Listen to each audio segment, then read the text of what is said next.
Assalamualaikum warahmatullahi wabarakatuh. Bismillahirrahmanirrahim. Alhamdulillahirrabbilalamin. Wassalatu wassalamu ala asrofil anbiya wal mursalin Sayyidina wa maulana Muhammad wa ala alihi wa sahbihi ajma'in, amma ba'du. Pertama-tama, marilah kita panjatkan puja dan puji syukur atas kehadiran Allah Subhanahu wa taala. Salawat serta salam semoga tetap tercurah limpah kepada baginda kita Nabi Muhammad sallallahu alaihi wasallam. Saya Muhammad Nabil Al-Faid dengan NIM 2313338 dari kelas KPI 4A. Ini adalah video learning journal ke-8 saya atas mata kuliah peminatan public speaking. Nah, mungkin langsung saja. Pada pertemuan minggu kemarin itu tepatnya seperti biasa dilakukan public speaking dulu, yang dimana untuk pesertanya itu tiga-tiganya dari cewek. Yang pertama itu ada Siti Lastu tentang storytelling atau pengalaman atau pandangan diri sendirinya. Terus yang kedua itu ada Dinda. Nah, Dinda itu juga sama, dia menceritakan tentang cerita pengalaman diri sendirinya. Kemudian yang terakhir atau yang ketiga itu Lalas tentang NPD atau Narcissistic Personality Disorder. Nah, setelah dilakukannya presentasi atau public speaking yang dilakukan oleh 3 orang tersebut, kemudian Bapak Adi itu mengirimkan materi PPT yang dikirimkan ke PJ. Nah, PJ-nya itu terus membagikan ke grup public speaking. Nah, kemudian Bapak Adi itu dia izin pamit keluar sebentar. Nah, kemudian yang saya baca-baca itu yang saya dapatkan dari materi tentang materi minggu kemarin itu di materi PPT tentang presentasi. Nah, presentasi itu berbicara ya maksudnya. Nah, berbicara presentasi itu bisa di ranah publik maupun ranah privat. Nah, kalau ranah privat sendiri itu dia mencakup seperti presentasi kepada keluarganya, sahabatnya, kerabatnya, kawan-kawannya, atau teman-teman yang ada di sekitar dia atau orang-orang yang ada di lingkungan sekitar public speaker.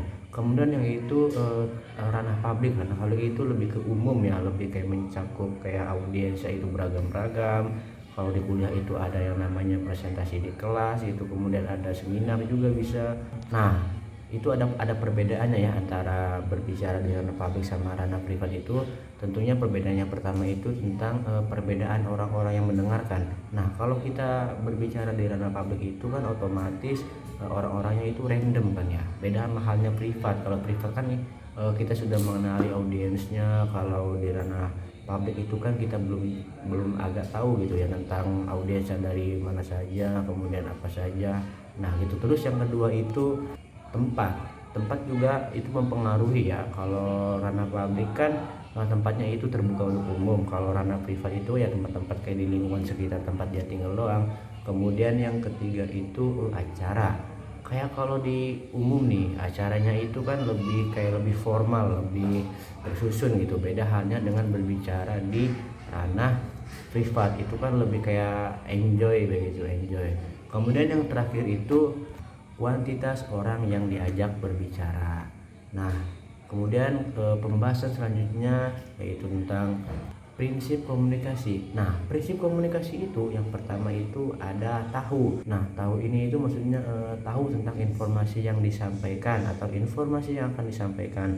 Kemudian yang kedua itu tujuan. Nah, maksudnya itu kan tujuan kita menyampaikan pesan kepada para audiens atau kepada yang mendengarkan kita.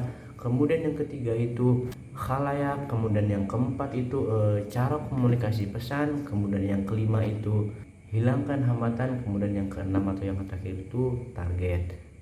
Nah, berbicara di ranah privat itu sama halnya berbicara di ranah publik. Karena kalau di ranah privat itu dia untuk memulai kayak latihan dulu sebelum terjun ke dunia umum. Kan kalau privat itu lebih banyak orangnya.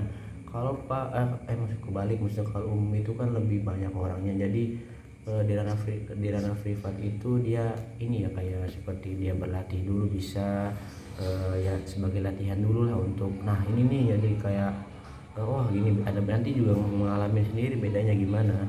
Nah, terus materi selanjutnya yaitu tentang jenis pembicaraan publik. Nah, jenis yang pertama itu ada impromptu atau dadakan. Eh, Kemudian yang kedua itu ada terencana. Terencana ini seperti kita merencanakan dulu gitu, kayak contohnya presentasi dan sejenisnya. Kemudian yang ketiga itu moderator, kemudian yang keempat itu bisa pidato gitu, kemudian yang kelima itu MC juga bisa, kemudian yang keenam itu berbicara dalam wawancara, kemudian yang ketujuh itu presenter bisa, kemudian yang delapan itu penyiar radio, dan masih banyak lagi. Nah, ada nih resep sukses presentasi. Nah, resep sukses presentasi itu yang pertama tidak lain tidak bukan kita harus riset atau mencari data, mengumpulkan data. Riset sendiri itu kan berarti riset ya, kayak kita riset mengolah, memilah, mengumpulkan, mencari data atau informasi semacamnya. Kemudian yang kedua itu rehearse atau latihan penampilan, persiapan penampilan kita sebelum melakukan presentasi bisa juga. Kemudian yang ketiga itu relax itu tidak tegang, kayak enjoy gitu. Nah, kemudian materi selanjutnya itu tentang ciri-ciri presentasi. Nah, ciri yang pertama itu tidak lain tidak bukan ada, biasanya itu bersifat formal atau bersifat yang ini ya, yang resmi gitu. Kemudian yang kedua itu matang dan terencana, seperti kita persiapan yang matang dulu, kemudian kita merencanakan dulu. Nah, kemudian yang ketiga itu persiapan waktu, tempat, acara atau sejenisnya. Kemudian yang keempat itu alat bantu dan alat peraga, seperti kalau memakai alat bantu itu misalkan kita presentasi di kelas, itu alat bantunya bisa menggunakan PPT atau sejenisnya. Kemudian yang kelima itu dipandu oleh moderator dan notulensi. Jadi ketika kita presentasi itu pastinya tidak lain tidak bukan ada yang namanya moderator, dan kadang ada juga yang namanya notulen atau mencatat tentang isi-isi yang kita sampaikan atau tentang susunan acaranya juga. Kemudian selanjutnya yaitu sesi tanya jawab. Pasti akan dibuka sesi tanya jawab, itu sesi sharing momen atau sharing pertanyaan yang masih masuk pada materi lah. Kemudian selanjutnya itu memiliki tujuan dan target tertentu, seperti target kita nih untuk memahami para audien tentang materi apa yang kita sampaikan gitu. Nah, kemudian pembahasan selanjutnya yaitu tentang tujuan target presentator atau tujuan target orang yang mempresentasikan atau orang yang sedang presentasi. Nah, tujuan yang pertama itu tidak lain tidak bukan kesuksesan memberikan presentasi secara sukses gitu. Kemudian yang kedua langsung saja yaitu kesuksesan mempengaruhi audiens, seperti misalkan kita mempresentasikan tentang suatu materi agama gitu kan, kita dapat mempengaruhi pikiran audiens itu supaya menjadi lebih baik lagi, kan itu sudah termasuk dengan sukses. Pembahasan selanjutnya yaitu tentang hambatan personal atau mitos umum presentasi publik. Nah, yang pertama itu ada tidak siap atau belum siap, bisa juga. Kemudian yang kedua itu takut salah. Kemudian yang ketiga itu berpikir negatif tentang audiens, itu juga menjadi hambatan presentasi atau presentator. Kemudian yang keempat itu takut tidak bisa memenuhi ekspektasi para audiens. Nah, kemudian pembahasan selanjutnya mungkin langsung saja yaitu tentang tips mengatasi demam panggung.